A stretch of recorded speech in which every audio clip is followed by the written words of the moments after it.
মুক্তির মাত্র ৯ দিনের মাথায় বাংলাদেশে ব্লকবাস্টার হলো 'তুফান'। চলুন জেনে আসি বিস্তারিত।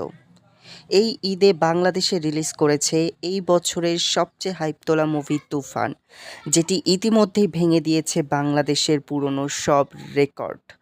স্টার সিনেপ্লেক্সের ২০ বছরের রেকর্ড ভেঙে সর্বোচ্চ শো নিয়ে চলেছে 'তুফান' সিনেমাটি। এই সিনেমাটিতে অভিনয় করেছে শাকিব খান, মিমি চক্রবর্তী, মাসুমা রহমান নাবিলা, চঞ্চল চৌধুরী, গাজী রাকায়েত সহ আরও অনেক জনপ্রিয় মুখেরা। এই সিনেমাটি ৯ দিনের মাথায় ব্লকবাস্টার হয়েছে, সেটা পরিচালক রায়হান রাফি নিজেই তার সোশ্যাল মিডিয়া হ্যান্ডেল থেকে জানিয়ে দিয়েছেন। সিনেমাটি মাল্টিপ্লেক্স থেকে বাংলাদেশের যে ৫-৬টি মাল্টিপ্লেক্স রয়েছে সেখান থেকে মাত্র ৯ দিনেই ৬ কোটির বেশি ইনকাম করেছে।